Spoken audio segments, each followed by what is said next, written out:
Muy buenos días, amados hermanos, que el Señor les bendiga.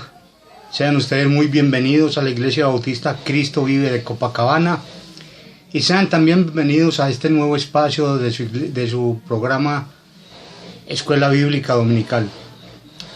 Estamos tratando, hermanos, el capítulo 6 del libro de Isaías, donde vemos 3 puntos, amados hermanos. Vemos el primer punto que vimos fue el título del estudio se llama Perdonado para proclamar, y lo hemos dividido en 3 partes por ahora. El primer punto es la revelación de la santidad de Dios, que eso fue lo que vimos hace 8 días. Vimos cómo Isaías ve a Dios entronado allá en un trono alto y sublime, y vemos que habían serafines a su alrededor proclamando su santísima, su pureza. Eso lo vimos hace 8 días, hermano. Y recuerde que vimos también, hermano, cuál era la grandeza de la santidad de Dios, puesto que la palabra nos dice que cuando lo vio en el templo, dice que el bordo de su vestido llenaba todo el templo, solamente el borde de su vestido, el dobladillo de su vestido llenaba todo el templo, indicando así la majestad y la grandeza de su trono, de su reino. ¿Sí? Hoy vamos a ver, mis amados, del versículo 5 al versículo 7. Y vamos a ver esta porción de las Escrituras con la ayuda del Señor. Pero antes, hermano, quiero que oremos, porque Dios, Espíritu Santo, es el único que puede alumbrar, iluminar su bendita palabra para que nosotros podamos entenderla. Sin la obra del Espíritu Santo, hermano, sería inútil lo que hiciéramos en estos momentos. Necesitamos del Espíritu Santo, necesitamos que Él abra nuestro entendimiento y nuestro corazón, hermano, a la grandeza de su palabra, a la gloriosa y bendita palabra que Dios le inspiró al profeta. Tenemos que pedir su ayuda para que Él sea iluminando nuestro corazón y alumbrando y haciendo que nosotros podamos entender esta bendita palabra. Y no solamente, hermano, para que la podamos entender, sino también que necesitamos de su poder para esta bendita palabra poderla aplicar a nuestra vida cada día. Porque no solamente debemos conocer la palabra, tenemos también que aplicarla a nuestro corazón, tenemos que aplicarla a nuestras vidas. Entonces vamos a pedirle al Señor, hermano, que Él sea guiándonos en este estudio. Y también, hermano, quiero pedirles por favor que continuemos orando, hermano, por nuestros hermanos enfermos, por nuestros hermanos que tienen necesidades económicas, por nuestros hermanos que necesitan un empleo, por tantas necesidades que hay, hermano, en nuestra iglesia. Quiero que sigamos orando por estas peticiones, hermano, y nuevamente, mis amados, pongo delante del trono de la gracia a mi hermana amada Rosilia, a Dani, a Freddy, a Salomé, a Susana, a Lina, a Felipe, a Laura, al hermano Alex, a la hermana Natalia. Queremos también pedir por nuestra hermana Blanca, que el Señor sea restaurando su salud, por nuestro hermano Luis Carlos, que Dios sea bendiciendo su ministerio, por el hermano Juan Carlos, por Janet, por todos nuestros amados hermanos en la iglesia que de una u otra forma sirven allí. Vamos a pedirle que el Señor sea bendiciendo esos ministerios tan hermosos que ha dado a su iglesia. Vamos a pedir por ellos, hermano, y vamos a ponerlos delante de Dios en esta hora. Incline su rostro, hermano, vamos a orar. Bendito Dios, te adoramos, Padre Santo, te exaltamos, mi Dios maravilloso, mi Dios precioso. Te damos la honra y la gloria, Padre eterno, de la cual solo tú, mi Señor, solo tú eres digno de recibir, Padre eterno, porque solo tú eres Dios, bendito por los siglos de los siglos, aleluya. Padre, te damos muchas gracias, mi Rey, te damos muchas gracias, Padre, por este nuevo espacio que nos regalas, Padre, de poder compartir tu bendita palabra, de poder meditar en ella, mi Señor. Oh Padre Santo, de poder conocerte más y más a través de ella, mi Rey. Te damos gracias por este privilegio tan grande y tan inmerecido, mi Dios bendito, pues ¿quién somos nosotros, Padre, sino pecadores, oh Padre mío, para tener acceso a tan gran maravilla que es tu palabra, Señor? Gracias. En el nombre bendito de Jesús, gracias, Padre. Amado Dios, Hoy queremos pedirte, Señor, por nuestros amados hermanos que padecen necesidades en esta hora, Padre. Hoy queremos suplicarte, Señor, por nuestro hermano Alex, por Natalia, mi Señor de la gloria, por Janet, Señor, por Luis Carlos, por Juan Carlos, por nuestra amada hermana Blanca, Señor, te rogamos en esta hora, Padre eterno. Que tú, Señor, los bendigas, los guardes, los protejas, Padre Santo, y bendigas, mi Señor, esos hermosos ministerios que tú les has dado en tu iglesia, Padre. Dale sabiduría, Señor, para que cumplan con esos planes, con esos propósitos que tú has puesto en sus manos, mi Señor eterno. Te pedimos, Señor amado, por nuestros amados hermanos que se encuentran padeciendo de alguna u otra dolencia o enfermedad, Padre, que seas tú, oh Señor, sanándolos, Padre Santo, que seas tú restableciendo sus cuerpos, Señor, que seas tú restableciendo, Padre mío, cada célula enferma, dañada, Padre, porque tú tienes el poder para ello, mi amado Dios, y tienes el amor, Señor, la gracia y la misericordia también para ello, mi Dios bendito, pues tú nos amas, Señor, tú nos amas y deseas lo mejor para nosotros, mi Rey soberano. Padre, te pedimos, mi Dios bendito, que tú, Señor, bendigas esta palabra en la cual hoy meditaremos, Señor, en el capítulo 6 de Isaías, Padre Santo. Y como dije hace 8 días, mi Rey, esto es tierra santa, esto es terreno santo que pisaremos hoy, Padre Santo, y por lo cual hoy te suplicamos en el nombre de Jesús que nos des una doble porción de tu Santo Espíritu, Padre, para que podamos entender este bendito mensaje hoy, Señor, para que llegue claro a nuestro entendimiento, Padre Santo. Y también te pedimos, Señor, que nos des el poder de tu Santo Espíritu para aplicar esta bendita palabra a nuestro diario vivir, Señor. Padre mío, te lo pedimos en el nombre precioso de Jesús.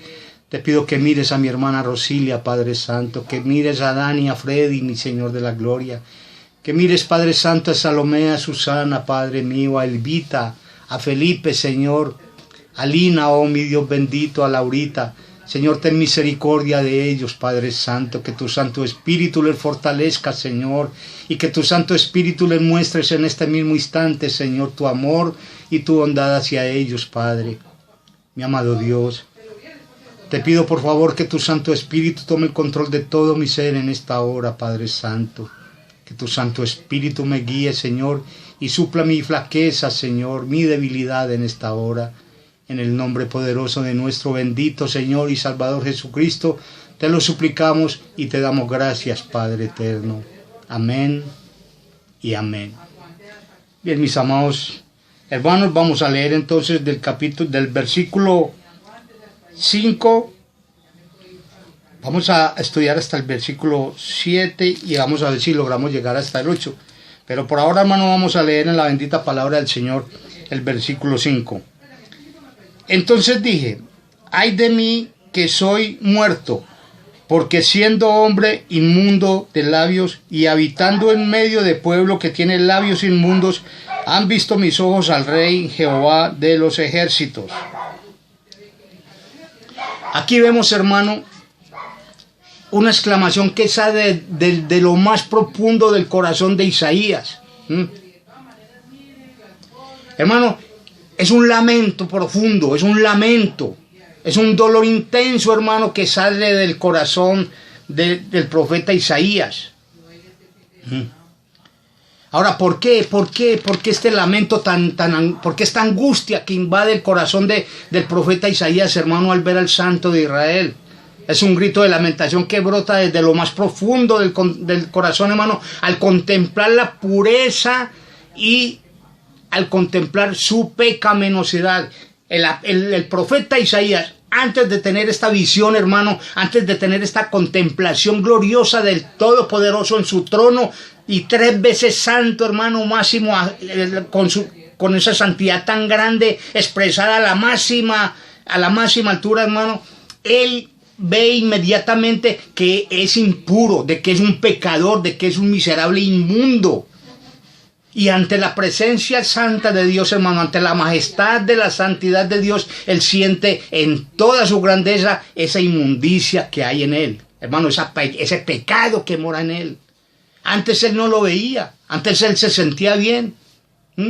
Mire, si vemos unos versículos más atrás, hermano, él había lanzado unos ayes. Decía, ay de los que llegan en la madrugada y continúan con la borrachera. Ay de los que suman casa por casa, varios ayes lanza contra el pueblo de Israel, pero ahora este ay lo lanza es contra él mismo. Ay de mí, que soy hombre inmundo de labios. Hermano, ningún ser humano es consciente de su pecado hasta que se acerca a Dios y ve su grandeza, y ve su poder, y ve su santidad.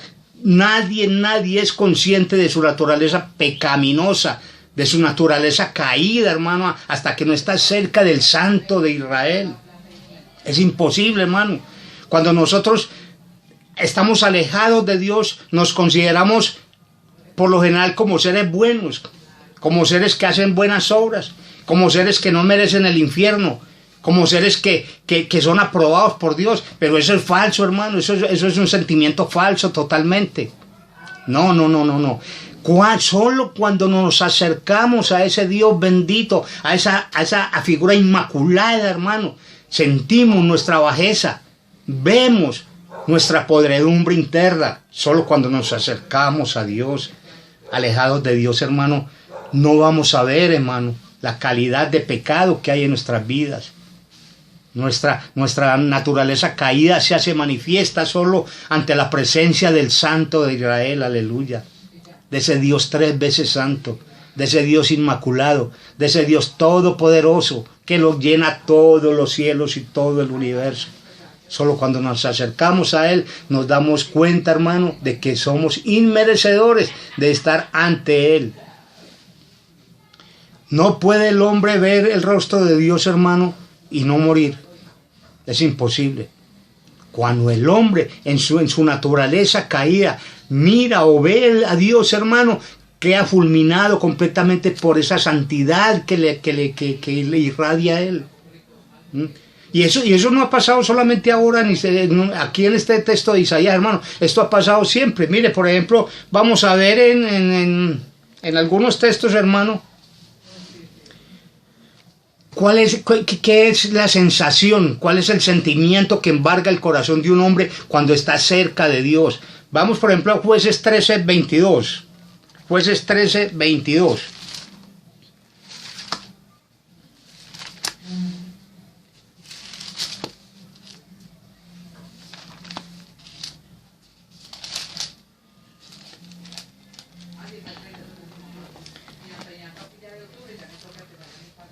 Mira lo que dice el versículo 21. Vamos a leer desde el 21. Y el ángel de Jehová no volvió a aparecer a Manoa ni a su mujer. Entonces conoció Manoa que era el ángel de Jehová. Mira lo que dice el 23. Y su mujer le respondió: si Jehová nos quisiera... lo que dijo el 2. Y dijo Manoa a su mujer: ciertamente moriremos, porque a Dios hemos visto. Ciertamente moriremos porque a Dios hemos visto. Y miren, y lo que dice el versículo 6, dice que el aspecto del ángel de Dios era temible. Cuando Dios se presenta a Manoa y le da el anuncio del nacimiento de Moisés y le da las especificaciones que cómo debe tratar con este niño, dice que no debe pasar navaja sobre su cabeza, no puede tomar vino, nada de esto. Entonces Manoa, al ver al ángel de Jehová, dice: vamos a morir porque hemos visto al ángel de Jehová, vamos a morir con toda certeza. Ellos sabían que no podían ver a Jehová y vivir. Entonces los invade el terror, los invade el miedo, porque han visto al Santo de Israel, aleluya. Porque han visto la grandeza de su santidad. Y eso fue en el Antiguo Testamento, hermano, y eso pasa muchas veces. Mire, cuando en cierta ocasión Moisés le dice a Dios que le permita ver su gloria, y Dios le dice: nadie puede ver mi gloria y vivir, pero entonces escóndete en esa hendidura y yo pasaré y te permitiré ver un reflejo de mi gloria. Y Dios metió a Moisés dentro de una hendidura en una roca, y él pasó, y Moisés solo vio el resplandor de su espalda. Y dice la palabra de Dios que después de que Moisés vio ese resplandor, hermano, su rostro cambió por completo. Irradiaba esa misma gloria que había visto en Dios. Tremendo, hermanos. Tal es la santidad de Dios, tal es la santidad de Jehová, hermano. Tremendo impacto que se han llevado las personas, hermano, que que han visto la gloria de Dios. Solo pueden reconocer los sucios que son delante de Él. Para que vengan charlatanes, hermano, y digan que se estaban afeitando y que de pronto vieron un ángel al lado de él acompañándolo. O como aquel payaso del televangelismo que dice que en cierta ocasión estaba caminando y cuando menos pensó, Jesús andaba con él al lado. ¿Cómo les parece? Qué estupidez tan grande. Nadie, hermano, nadie puede ver el rostro de Dios sin sentir su inmundicia inmediata. Y esa inmundicia ante esa santidad, ante esa majestad, hermano, solo puede causar temor, terror en el ser del hombre, en el corazón del hombre. Pero vamos a ver otros textos, hermano. Mire lo que dice, por ejemplo, el Job capítulo 25. Job capítulo 25.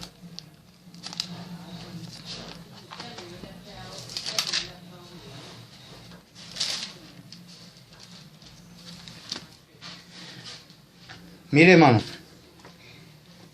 en el capítulo 25 del libro de Job, el versículo 4 dice: ¿cómo pues se justificará el hombre para con Dios? ¿Y cómo será limpio el que nace de mujer? He aquí que ni aun la misma luna será resplandeciente, ni las estrellas son limpias delante de sus ojos. Ni las estrellas son limpias delante de sus ojos. Cuánto menos el hombre que es un gusano, y el hijo del hombre también gusano. ¿Te fías? Cuánto más el hombre que es gusano, y el hijo del hombre que también es gusano. Oiga, tremenda golpe, hermano, este texto para los humanistas. ¿Sabe qué dicen los humanistas? Que el hombre en su esencia es bueno, que el hombre en su naturaleza es bueno, que lo que lo daña es el entorno en el cual se mueve o el entorno en el cual vivo. Este es un tremendo golpe para la psicología también, que dice que el hombre es bueno, pero que la sociedad lo ha corrompido. No. El hombre es depravado por naturaleza. Nace depravado, nace podrido. Vamos a ver otros textos, amados hermanos, donde nos vemos claramente. Esto es una doctrina, mano. Esto es la incapacidad del hombre, la inutilidad del hombre, la muerte espiritual del hombre. Acerca de eso es que habla este texto. Veamos ahí más adelantico, hermano, en el capítulo 42 de Job, capítulo 42. Y vamos a ver, hermano, el versículo 5 y 6. Mire lo que dice: de oídas te había oído, mas ahora mis ojos te ven. Por tanto me aborrezco y me arrepiento en polvo y ceniza. Eso fue lo que sintió también Job cuando vio a Dios. Él tenía referencias de Dios, él había oído de Dios. Y él argumentaba contra Dios acerca de sus dolores y de sus padecimientos. Argumentaba con Dios. Imagínate la temeridad de Job. Pero cuando él ve a Dios, dice: hoy de oídas te había oído, pero ahora mis ojos te ven, y me aborrezco y me arrepiento en ceniza. Eso es lo que causa, hermano, la visión de Dios. Eso es lo que causa la visión de Dios. Mira, hermano, nosotros nos venimos a conocer, es cuando conocemos a Dios. Es imposible uno conocerse sin conocer a Dios. Todo el que se conoce a sí mismo es porque ya ha conocido a Dios, ya sabe que no merece absolutamente nada de Él, porque es un ser pecador, porque se ha rebelado contra Él, porque ha sido déspota con Él, porque ha sido un mentiroso, porque ha sido un adúltero, porque ha sido un idólatra. Nadie es consecuente con estas características del hombre sin conocer al Santo de Israel, sin conocer a Jehová de los ejércitos, sin conocer al Santo de los santos.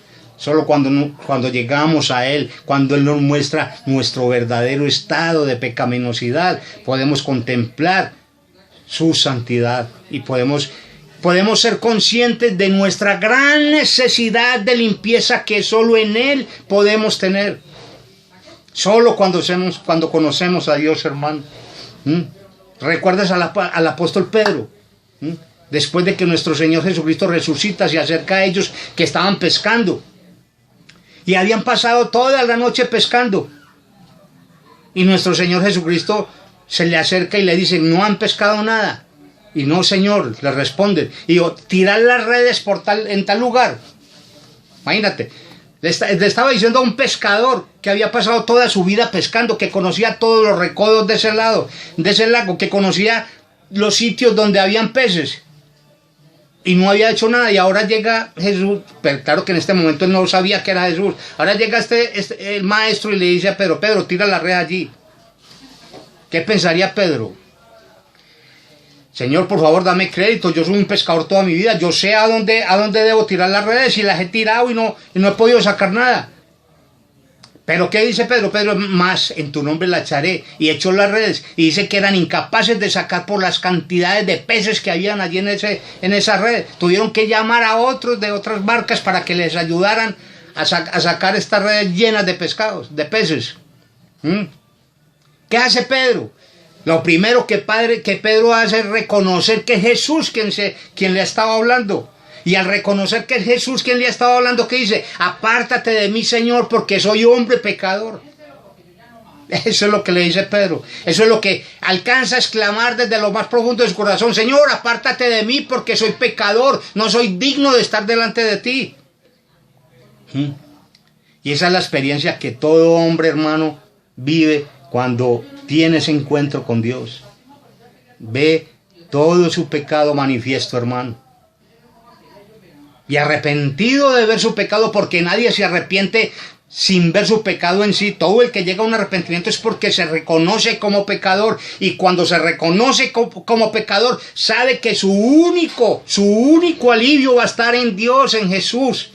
Y por eso se postra en arrepentimiento y fe, porque solamente en Él puede hallar descanso para ese tormento interno que causa el pecado en Él, para esa crisis interior que causa el pecado en nuestro corazón. Reconoce que solo en Cristo hay solución para ese problema, pero solo cuando te acercas a Él. Lejos de Él vas a estar tranquilo con tu pecado, no tiene ninguna molestia. En cierta ocasión, hermano, se le acerca un joven a un pastor por hacerlo quedar mal, por ridiculizarlo. Se le acerca un pastor y le dice, pastor, usted estuvo hablando hoy del peso del pecado, que el pecado pesa. Yo no siento ningún peso.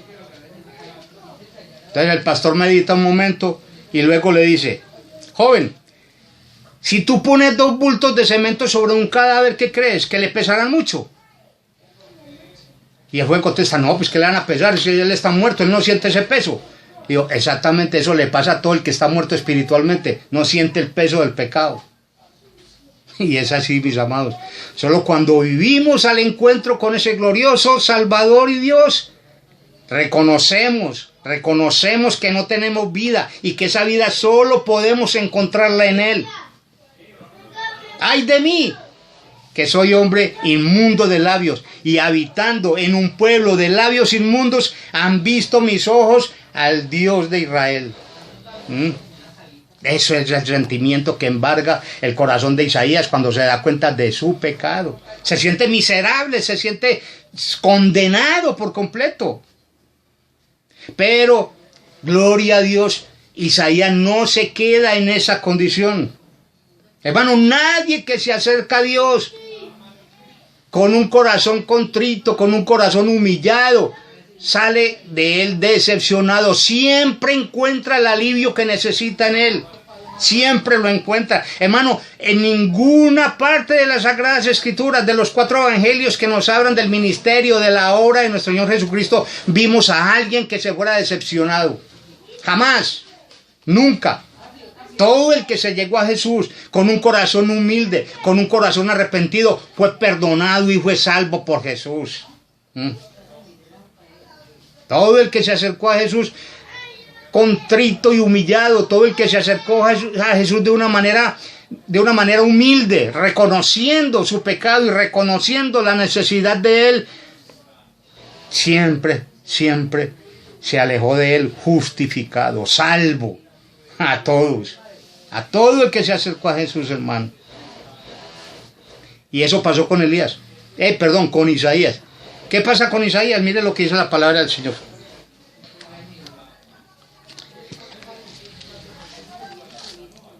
Entonces dije: ay de mí que soy muerto, porque siendo hombre inmundo de labios y habitando en medio de pueblo que tiene labios inmundos, han visto mis ojos al Rey Jehová de los ejércitos. Y mire lo que dice en el versículo 6.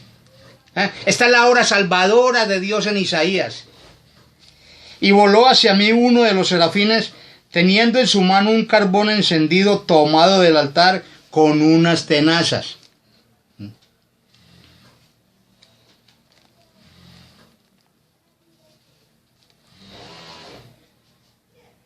Ahora mire, hermano, vamos a meditar un poquito. Y voló hacia mí uno de los serafines teniendo en su mano un carbón encendido tomado del altar con unas tenazas. Cuando me habla aquí del altar, hermano, es porque es algo importante, porque el carbón encendido en sí mismo, ni las tenazas, tienen ningún valor. No pudieron haber hecho una limpieza en los labios de Isaías. Pero si meditamos el lugar de donde fue tomado ese carbón ardiente, vamos a entender completamente por qué ese carbón encendido pudo limpiar los labios de Isaías. ¿Qué es el altar, hermano, que me está mencionando aquí el profeta Isaías? Un carbón encendido tomado del altar con unas tenazas. Ahora bien, hermano, el altar al cual se está refiriendo aquí el profeta Isaías es el altar que está en el tabernáculo, el que está en el templo, ¿sí? Ya en el templo. Y en el templo, hermano, antes de usted llegar al lugar santo, se encuentra ubicado este altar. Es un altar inmenso, es un altar hecho de madera de acacia y cubierto de bronce. Es el altar, hermano, donde se hacían los sacrificios en la mañana y en la tarde. Sí, este altar, hermano, que es lo primero que se encuentra al salir del desierto. ¿Y sabes qué significa eso, hermano? Cuando nosotros transitamos sin Dios y sin ley en el mundo, hermano, vamos como en un desierto, ¿sí? Y lo primero que encontramos cuando salimos de ese desierto es un altar. Eso es lo mismo que encontrar al pueblo de Israel. ¿Cuál es nuestro altar? La cruz de Cristo. Ese altar representa la cruz de Cristo. Y este altar, hermano, era hecho de madera de acacia, dice la palabra del Señor en Éxodo y en el libro de Levíticos. Era elaborado con una madera de acacia. ¿Y qué significa la madera de acacia, hermano? Significa la humanidad de Jesús. Recuerde que nuestro bendito Señor y Salvador tenía una doble naturaleza. Era 100% Dios y 100% hombre. Aquí la madera representa la humanidad, la parte humana de Dios, de Jesús, ¿sí? ¿Y qué significa el bronce? El bronce significa el juicio de Dios. El juicio de Dios. ¿Qué es ese altar, hermano? Era lo más utilizado en los servicios del templo, hermano. Se utilizaba en la mañana y en la tarde. Representa un lugar de arrepentimiento, hermano. Representa el comienzo de una nueva vida. Y una nueva vida, hermano, requiere, en ese sacrificio que se ofrecía allí, en ese altar, hacía falta 2 entidades, hermano. 2 entidades. Allí se ofrecía el sacrificio. Por lo tanto, era necesario que estuviera allí el sumo sacerdote. El sacerdote que ofrecía el sacrificio a favor del pueblo, a favor del pecador que llegaba allí.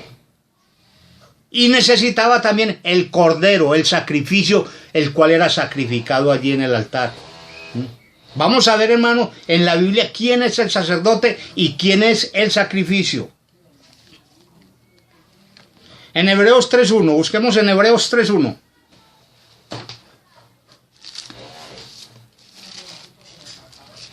Hebreos 3.1.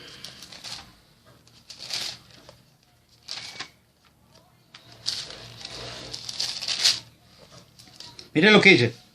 Mire lo que dice Hebreos 3.1.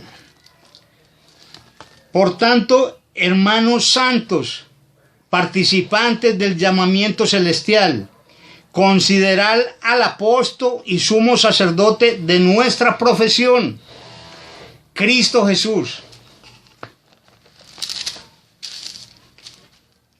¿Quién no es nuestro sacerdote? Cristo Jesús. ¿Qué hacía el sacerdote? Ofrecía un sacrificio por los pecados del pueblo. Ahora ya tenemos la figura del sacerdote. Vamos a ver quién es el Cordero. Y vamos a Juan 1:29. Juan 1:29. Dice, cuando al ver que Jesús se acercaba a él, Juan le dijo a sus discípulos, he ahí el Cordero de Dios que quita el pecado del mundo. Ahora vemos al sacerdote, que es nuestro Señor Jesucristo, y vemos al Cordero del sacrificio, que es también nuestro Señor Jesucristo. Hermano, pero ¿cómo puede ser esto? ¿Cómo puede ser el sacerdote y sacrificio? Sí, Él es el sumo sacerdote, hermano.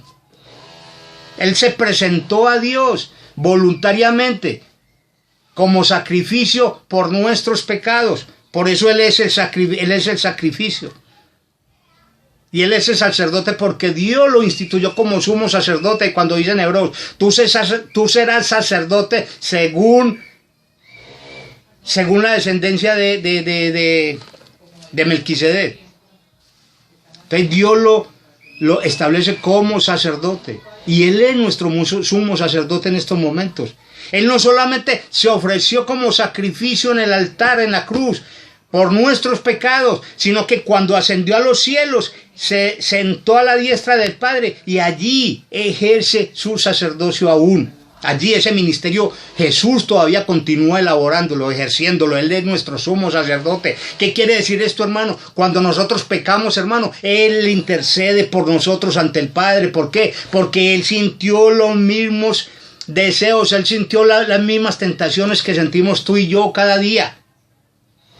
Él siente las mismas necesidades de limpieza. Él sintió la misma debilidad que sentimos nosotros. Y por eso nos representa allí en los cielos. Y Él se ofreció a sí mismo. Mire lo que dice en Juan. Lo que dice en Juan.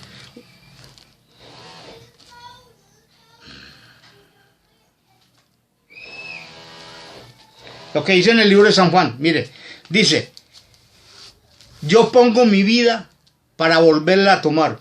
Nadie me la quita, sino que yo de mí mismo la pongo. Tengo poder para ponerla y tengo poder para volverla a tomar. Este mandamiento recibí del Padre.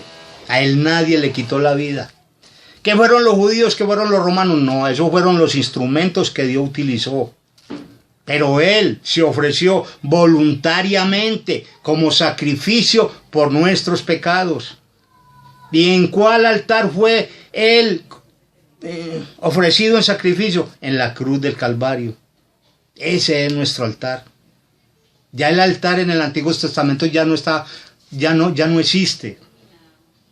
Pero el altar que aún existe, que continúa vigente, es la cruz de Cristo, hermano. Así que si tú quieres que por tus pecados se ofrezca un sacrificio para poder presentarte a Dios sin ningún temor, tienes que pasar por ese altar, tienes que pasar por la cruz del Calvario.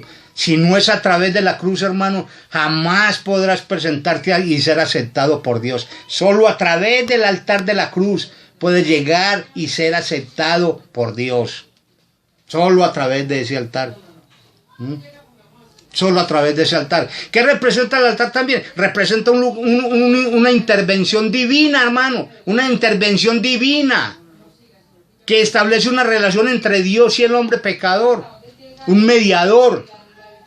Porque el hombre no puede presentarse a Dios directamente. Tiene que haber un mediador de por medio. Y ese mediador es nuestro bendito Señor y Salvador Jesucristo. Solo a través de Cristo puedo presentarme ante Dios, solo a través de Él. Yo no puedo pasar por encima de Jesús y presentarme ante el Padre, jamás. Eso no puede ser. Solo a través de Cristo puedo presentarme ante el Dios Todopoderoso y recibir el perdón que tanto necesito. Recibir esa nueva vida que solo Él puede impartir. Recibir esa esperanza de gloria que va a llenar mi vida de aquí en adelante. Solo a través de Cristo. Solo a través de Cristo, hermano. Entonces, Jesús se ofreció a sí mismo. Entonces, mire, y voló hacia mí uno de los serafines, teniendo en su mano un carbón encendido tomado del altar con unas tenazas. Cuando dice un carbón encendido tomado del altar, era porque se había acabado de ofrecer un sacrificio allí, y por eso ese carbón aún estaba encendido. Lo que el serafín le quiere decir a Isaías: vea, Isaías, este carbón del altar en el cual fue ofrecido un sacrificio va a limpiar tus labios. Por tanto, la culpa te es quitada y tu pecado ha sido limpiado. ¿Por qué? No por este carbón, es por el altar, por el sacrificio que se ofreció en ese altar. Eso es lo que quiere decir, hermano. Por el sacrificio que se celebró en ese altar, y de ahí tomé este carbón encendido y te he tocado tus labios, por eso estás limpio de tu culpa, por eso, por el sacrificio que se ofreció allí. Tremendo. Ahora viene, hermano, ¿por qué los labios? ¿Por qué pone ese carbón encendido en los labios? Los labios es la parte de nuestro cuerpo más sensible que hay, hermano. Y mire, hermano, la expresión más sublime de amor y amistad es un beso. Entonces, ¿por qué los labios? Hermano, los labios son las armas de un corazón dañado. Los labios son las armas de un corazón en tinieblas, de un corazón entumecido por el pecado, hermano. Todo lo que hay en el corazón son expresados a través de los labios, a través de la boca. ¿Qué dice nuestro Señor Jesucristo, hermano? Dice: no lo que entra en su boca contamina al hombre, sino lo que sale de su boca, esto contamina al hombre. ¿Por qué? Porque de la boca salen los adulterios, las fornicaciones, los asesinatos, todo lo malo que hay en tu corazón sale a tu boca, sale por tu boca y contaminan, te contaminan a ti y contaminan a los demás. Es por eso, hermano. Y la palabra de Dios dice: de toda palabra que sale de tus labios darás cuenta a Dios. Es con nuestros labios que expresamos. Si hay bondad en nuestro corazón, la expresamos con nuestros labios. Si hay maldad en nuestro corazón, la expresamos con nuestros labios. Y es por eso que el serafín acude a Isaías con el carbón encendido y toca sus labios y dice: limpio tu pecado. He aquí, esto tocó tus labios y es quitada tu culpa y limpio tu pecado. Ahora bien, hermano, esta palabra aquí al principio me inquietó bastante. Dice el versículo 7 en la segunda parte: he aquí que esto tocó tus labios y quitada tu culpa, ¿sí? Y limpio tu pecado. Ahora bien, ¿por qué me inquietó? Porque los sacrificios que se hacían en el templo, en el altar, en el Antiguo Testamento, hermano, esa sangre que se derramaba allí, solamente cubría el pecado. No lo podía quitar, porque la sangre de cabras y machos, y la sangre de los corderos y de los machos cabríos, no podía quitar el pecado, hermano. No tenían el poder de quitar el pecado. Solamente lo cubrían. Y me impactaba es por esto, hermano, porque dice: he aquí esto tocó tus labios y es quitada tu culpa, es quitada tu culpa. No dice cubierta tu culpa, ni cubierto tu pecado, no, dice quitada tu culpa y limpio tu pecado.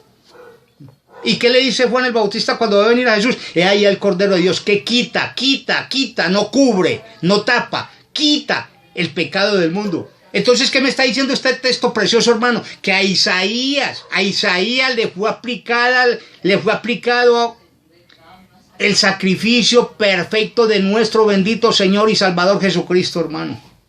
A Isaías le fue aplicado exactamente, hermano, precisamente, es el sacrificio de Cristo, le fue aplicado automáticamente a Isaías. Ahora bien, puedes decir: bueno, pero es que Jesús no había nacido todavía, no había sido sacrificado. Sí, es cierto.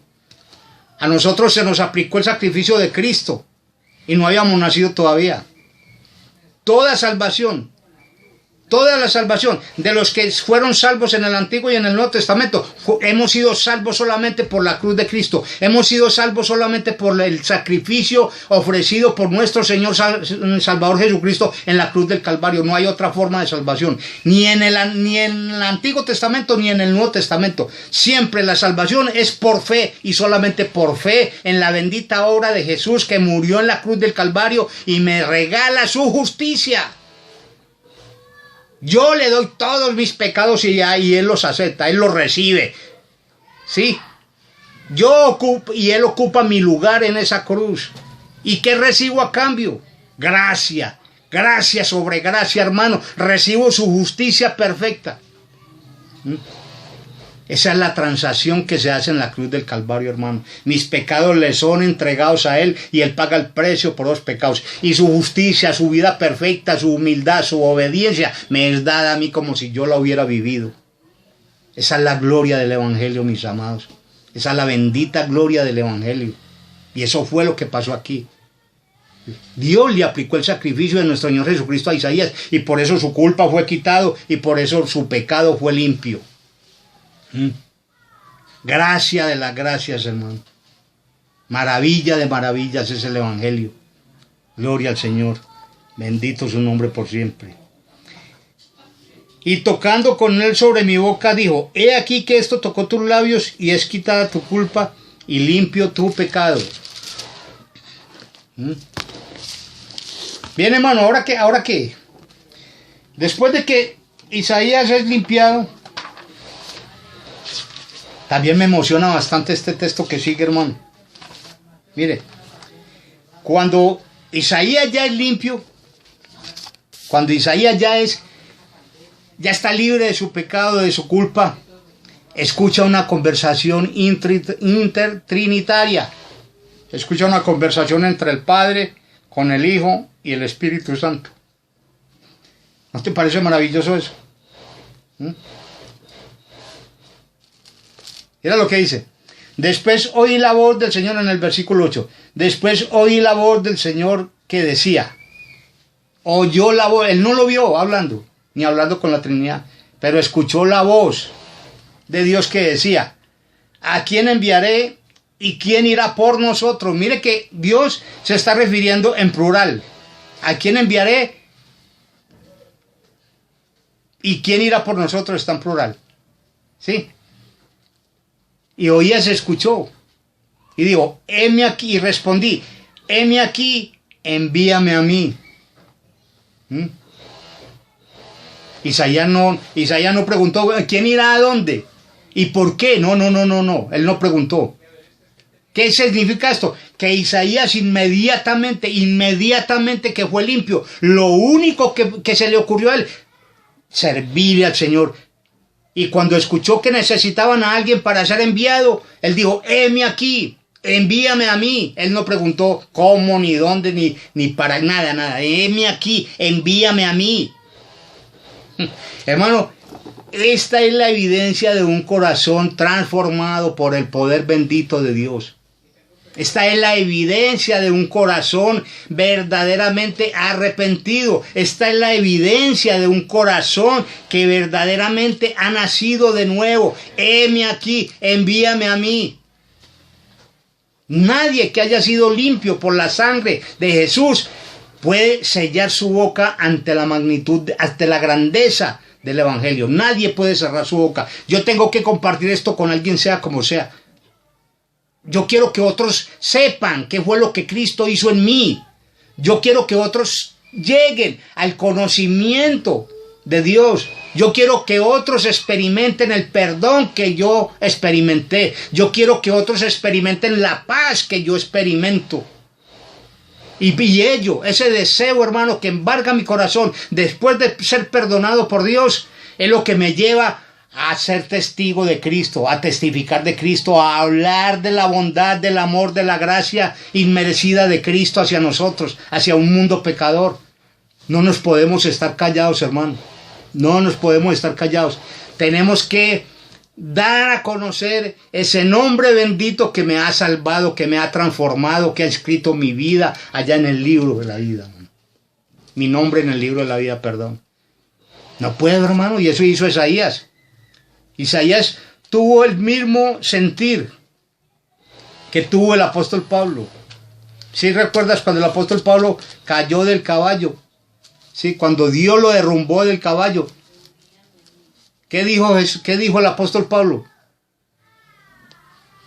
Jesús le dijo: Saulo, Saulo, ¿por qué me persigues? Y Saulo le dice: Señor, ¿quién eres? Dijo: yo soy Jesús, a quien tú persigues. ¿Y qué le contestó Saulo? Le dijo: Señor, ¿qué quieres que yo haga? ¿Qué quieres? No preguntó nada más, nada. Dice: Señor, ¿qué quieres que yo haga? Lo que tú quieras voy a hacer. Y eso hizo el apóstol Pablo durante toda su vida. Predicar el evangelio de nuestro Señor Jesucristo. Pasando por prisiones, pasando por apedreamientos, pasando por vara, pasando por desiertos, pasando por bares.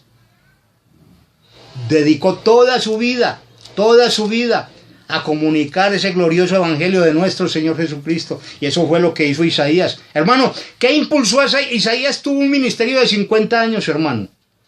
Y un ministerio que no tuvo ningún fruto. A él no le escuchaban, a él no le prestaban atención.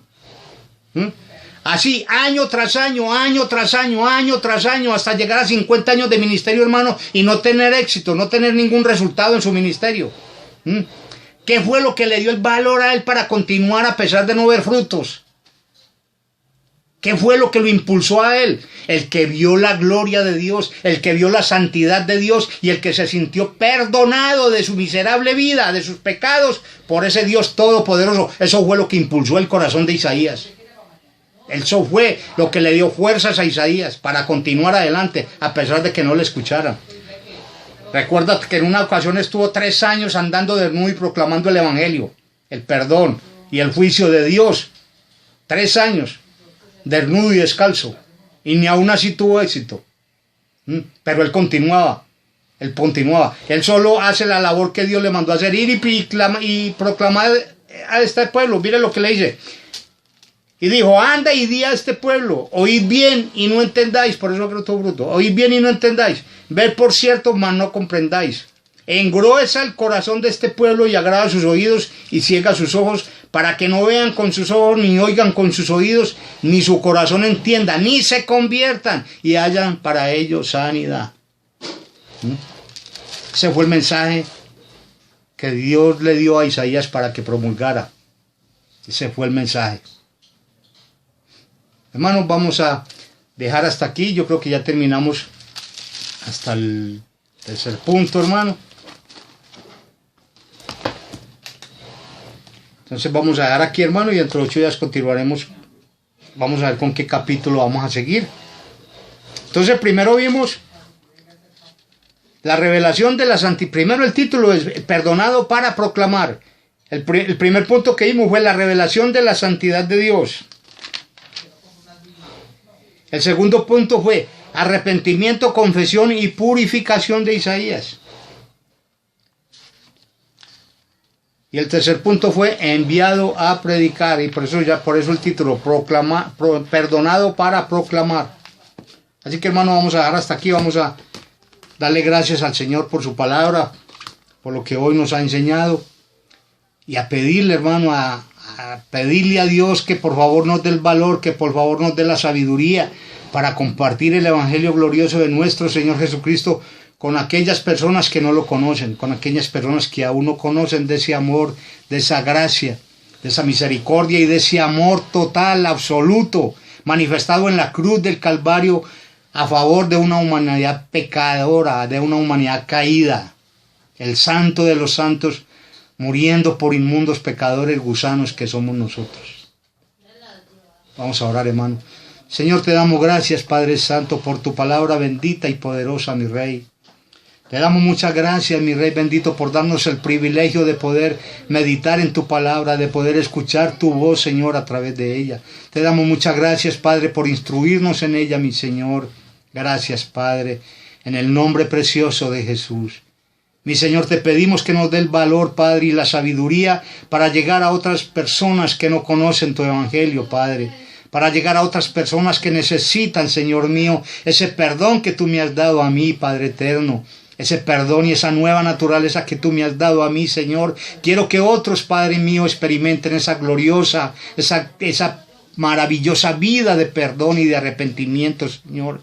Y solo puede ser posible a través de la proclamación de tu bendita palabra, Padre. Por eso te pido que me des alientos, que me des valentía, Señor, que me des sabiduría para llegar a otras personas con este mensaje glorioso, mi Rey soberano. Padre, gracias. Gracias, Señor, por tu bondad, por tu misericordia, en el nombre precioso de Jesús. Amén y amén.